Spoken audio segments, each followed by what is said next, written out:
www.hazratfirozmemon.org بسم اللہ الرحمن الرحیم نحمده ونصلی علی رسوله الکریم اعوذ باللہ من الشیطان الرجیم بسم اللہ الرحمن الرحیم الم تر کیف فعل ربک باصحاب الفیل الم یجعل کیدہم فی تضلیل وارسل علیہم طیرا ابابیل ترمیہم بحجارۃ من سجیل فجعلہم کعصف مأکول۔ یہ معرفہ قرآن جدید جلد نمبر 8 صفحہ 188 پارہ نمبر 30 سورۃ فیل آیت نمبر 1۔ جناب، کیا تم نے نہیں دیکھا کہ تمہارے پروردگار نے ہاتھی والوں کے ساتھ کیسا معاملہ کیا؟ کیا اس نے ان لوگوں کی ساری چالیں بیکار نہیں کر دی تھیں اور ان پر غول کے غول پرندوں کے چھوڑ دیے تھے جو ان پر پکی مٹی کی طرح پتھر پھینک رہے تھے، چنانچہ انہیں ایسا کر ڈالا جیسے کھایا ہوا بھوسا۔ کون سے نمبر تھے؟ 22 پہ۔ امام حدیث و تاریخ ابن کثیر رحمۃ اللہ علیہ نے اس طرح نقل فرمایا کہ یمن پر ملوک حمیر کا قبضہ تھا، بادشاہ کا۔ یہ لوگ مشرک تھے۔ ان کے آخری بادشاہ ذو نواس ہے جس نے اس زمانے کے اہل حق یعنی نصارہ پر شدید ظلم مظالم کیے۔ اس نے ایک طویل عریض خندق کھدوا کر اس کو آگ سے بھرا اور جتنے نصرانی بت پرستی کے خلاف ایک اللہ کی عبادت کرنے والے تھے سب کو آگ کی خندق میں ڈال کر جلا دیا، جن کی تعداد 20,000 کے قریب تھی۔ یہی وہ خندق کا واقعہ جس کا ذکر اصحاب الاخدود کے نام سے سورہ بروج میں گزرا ہے۔ ان میں 2 آدمی کسی طرح ان کی گرفت سے نکل بھاگے اور انہوں نے قیصر ملک کے شام سے جا کر فریاد کی کہ ذو ناس ملک حمیر نے نصارہ پر ایسا ظلم کیا، اب انتقام لیں۔ قیصر ملک شام نے بادشاہ حبشہ کو خط لکھا، یہ بھی نصرانی تھا۔ عیسائی نہیں بولنا چاہیے، نصرانی بولنا چاہیے، لیکن کہہ دیا تو کبھی کوئی جرم نہیں ہے، لیکن احتیاط اسی میں ہے، آپ اس ملک کا انتقام لیں۔ یمن سے قریب تھا کہ آپ اس ظالم سے ظلم کا انتقام لو۔ اس نے اپنا عظیم لشکر 2 کمانڈر امیر اربات اور ابراہ کی قیادت میں یمن کے اس بادشاہ کے قبضے پر بھیج دیا۔ لشکر اس کے ملک پر ٹوٹ پڑا اور پورے یمن کو قوم حمیر کے قبضے سے آزاد کرایا۔ ملک حمیر ذو الناس بھاگ نکلا اور دریا میں غرق ہو کر مر گیا۔ اس طرح اربات اور ابراہ کے ذریعے یمن پر بادشاہ حبشہ کا قبضہ ہو گیا۔ پھر ایسا لگتا ہے میں نے پہلی دفعہ پڑھا۔ پھر اربات اور ابراہ نے باہمی جنگ ہو کر اربات مقتول ہو گیا اور غالب ہو گیا۔ یہی بادشاہ حبشہ نجاشی کی طرف سے ملک یمن کا گورنر مقرر ہو گیا۔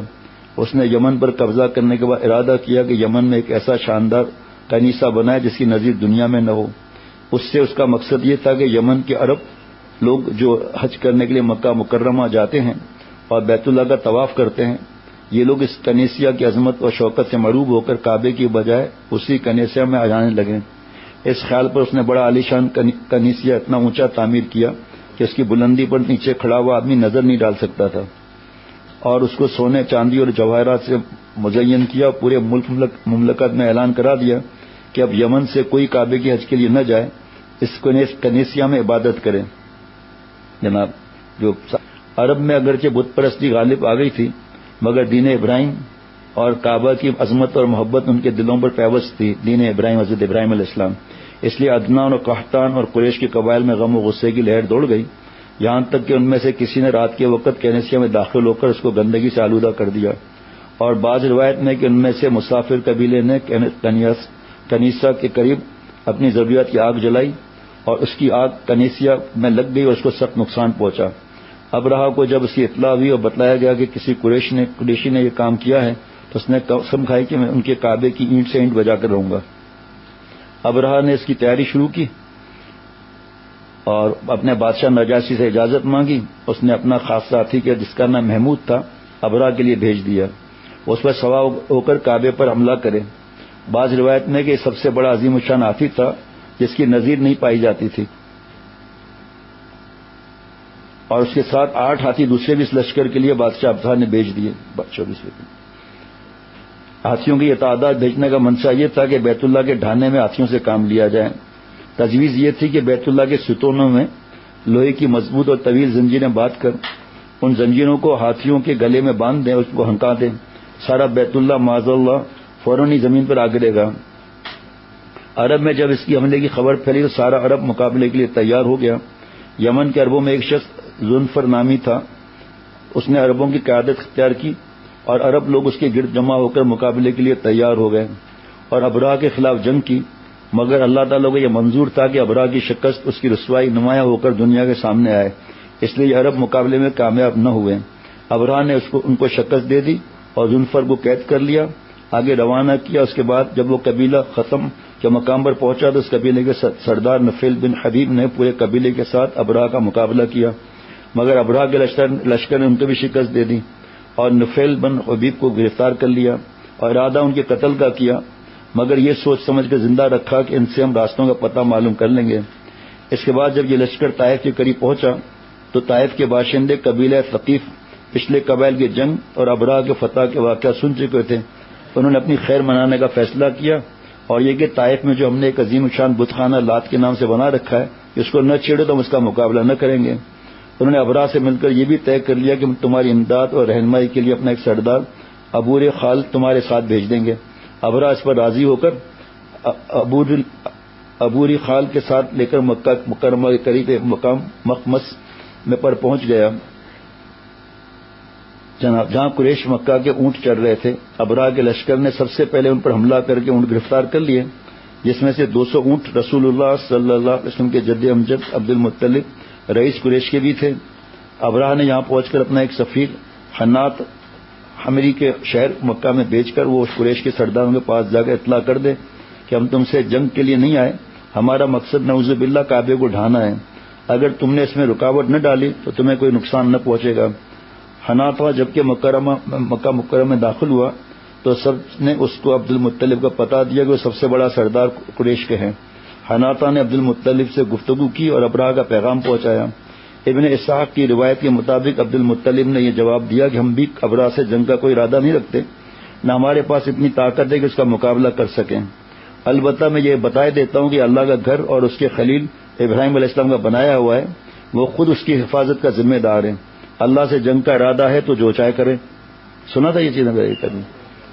پھر دیکھیے کہ اللہ تعالیٰ کیا مقابلہ کرتے ہیں۔ حنات نے عبد المطلب سے کہا تو پھر آپ میرے ساتھ چلیں، میں آپ کو ابراہ سے ملاتا ہوں۔ ابراہ نے جب عبد المطلب کو دیکھا، بڑے وجیح آدمی ہیں، تو ان کو دیکھ کر اپنے تخت سے نیچے اتر کر بیٹھ گیا اور عبد المطلب کو اپنے برابر بٹھایا اور اپنے ترجمان سے کہا عبد المطلب سے پوچھے وہ کس غرض سے آئے ہیں۔ عبد المطلب نے کہا میری ضرورت تو اتنی ہے کہ میرے اونٹ جو آپ کے لشکر نے گرفتار کر لیے ہیں ان کو چھوڑ دیں۔ یہ ابراہ سے ہم نے سنا تھا مختصر۔ ابراہ نے ترجمان کے ذریعے عبد المطلب سے کہا کہ جب میں نے آپ کو اول دیکھا تو میرے دل میں آپ کی بڑی وقت اور عزت ہوئی، مگر آپ کی گفتگو نے اس کو بالکل ختم کر دیا کہ آپ مجھ سے صرف اپنے 200 اونٹوں کی بات کر رہے ہیں، اور یہ معلوم ہے کہ میں آپ کا کعبہ جو آپ کا دین ہے اس کو ڈھانے کے لیے آیا ہوں، اس کے متعلق آپ نے کوئی گفتگو نہیں کی۔ عبد المطلب نے جواب دیا کہ اونٹوں کا مالک تو میں ہوں، مجھے ان کی فکر ہوئی، اور بیت اللہ کا مالک نہیں بلکہ اس کا مالک ایک عظیم ہستی ہے، وہ اپنے گھر کی حفاظت کرنا جانتا ہے۔ ابراہ نے کہا تمہارا خدا اس کو میرے ہاتھ سے نہ بچا سکے گا، یہ تکبر ہے نا۔ عبد المطلب کے ساتھ اور بھی قریش کے چند سردار گئے تھے، انہوں نے ابراہ کے سامنے پیشکش کی اگر آپ بیت اللہ پر دست اندازی نہ کریں اور لوٹ جائیں تو ہم پورے تہامہ کے ایک تہائی پیداوار آپ کو بطور اخراج ادا کرتے رہیں گے، مگر ابراہ نے اس کی ماننے سے انکار کر دیا۔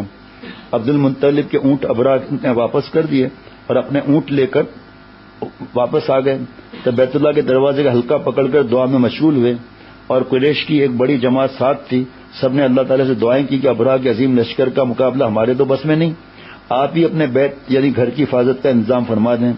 اعلاء و زاری کے ساتھ دعا کرنے کے بعد عبد المطلب مکہ مکرمہ کے دوسرے لوگوں کو ساتھ لے کر مختلف پہاڑوں میں پھیل گئے۔ ان کو یقین تھا کہ اس کے لشکر پر اللہ تعالیٰ کا عذاب آئے گا، اس یقین کی بنا پر انہوں نے ابراہ سے خود اپنے اونٹوں کا مطالبہ کیا۔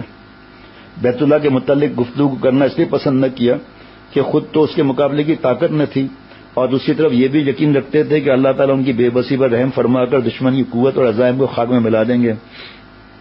صبح ہوئی تو ابراہ نے بیت اللہ پر چڑھائی کی تیاری کی اور اپنے ہاتھی محمود نامی کو آگے چلنے کے لیے تیار کیا۔ نفیل بن حبیب جن کو راستے میں ابراہ نے گرفتار کیا تھا اس وقت آگے بڑھے اور ہاتھی کا کان پکڑ کر کہنے لگے تو جہاں سے آیا ہے وہیں صحیح سالم لوٹ جا، کیونکہ تو اللہ کے بلد امین محفوظ شہر میں ہے۔ یہ کہہ کر اس کا کان چھوڑ دیا۔ ہاتھی یہ سنتے ہی بیٹھ گیا۔ ہاتھی یہ سنتے ہی بیٹھ گیا. ہاتھی باروں نے اس کو اٹھانا چلانا چاہا لیکن وہ اپنی جگہ سے نہ ہلا. اس کو بڑے بڑے آہنی تبروں سے مارا گیا, اس کی بھی پرواہ نہ کی. اس کے ناک میں آنکڑا لوہے کا ڈال دیا, پھر بھی وہ کھڑا نہ ہوا. اس وقت لوگوں نے اس کو یمن کی طرف لوٹانا چاہا تو فوراً کھڑا ہو گیا. پھر شام کی طرف لوٹانا چاہا تو چلنے لگا, پھر مشرق کی طرف چلایا تو چلنے لگا. ان سب اطراف میں چلانے کے بعد پھر اس کو مکہ مکرمہ کی طرف چلانے لگے, وہ پھر بیٹھ گیا. تفسیر معروف قرآن. قدرت حق تعالی شانہ کا یہ کرشمہ تو یہاں ظاہر ہوا.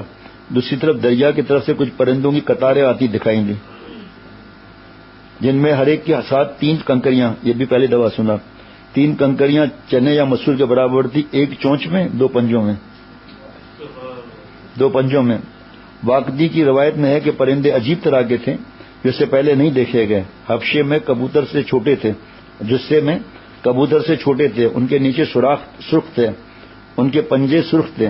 ہر پنجے میں ایک کنکر اور ایک چونچ میں لیے آتے ہوئے دکھائی دیے اور فوراً ہی ابرار کے لشکر کے اوپر چھا گئے.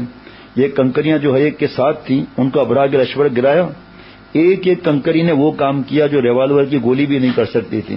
جس پر پڑتی تھی اس کے بدن کو چھینتے ہوئے زمین میں گھس جاتی تھی چھیدتی ہوئی. یہ عذاب دیکھ کر ہاتھی سب بھاگ کھڑے ہوئے. صرف ایک ہاتھی رہ گیا تھا جو اس کنکری سے ہلاک ہوا, اور لشکر کے سبب آدمی اس موقع پر ہلاک نہیں ہوئے بلکہ مختلف اطراف میں بھاگے. ان سب کا یہ حال ہوا کہ راستے میں مر مر کر گرتے گئے. ابرہہ کو چونکہ سخت سزا دینی تھی یہ فوراً ہلاک نہیں ہوا, مگر اس کے جسم میں ایسا زہر سرایت کر گیا کہ اس کا ایک ایک جوڑ گل سڑ کر گرنے لگا. اس حال میں اس کو واپس یمن لایا گیا. دارالحکومت صنعاء پہنچ کر اس کا سارا بدن ٹکڑے ٹکڑے ہو کر بہہ گیا اور مر گیا. ابرہہ کے ہاتھی محمود کے ساتھ وہ ہاتھی بان یہیں بلکہ مکہ مکرمہ میں رہ گئے. ابرہہ کے ہاتھی محمود کے ساتھ, محمود ہاتھی کا نام تھا, وہیں رہ گئے, مگر اس طرح کے دونوں اندھے اور اپاہج ہو گئے. آگے سننا غور سے. محمد بن اسحاق نے حضرت عائشہ رضی اللہ عنہ سے روایت کیا ہے, انہوں نے فرمایا میں نے ان دونوں کو اس حالت میں دیکھا ہے کہ وہ اندھے اور اپاہج ہیں. اور ہماری ماں عائشہ صدیقہ رضی اللہ عنہ کی بہن اسما رضی اللہ عنہ نے فرمایا میں نے دونوں اپاہج اندھوں کو بھیک مانگتے ہوئے دیکھا ہے. سبحان اللہ. اب یہ اتنا طویل واقعہ کیسے بیان ہوں گے بھائی؟ اب جو اللہ تعالیٰ جہاں تک پہنچائے دوسرے پھر آگے پہنچائیں انشاءاللہ تعالیٰ. www.hazratfirozmemon.org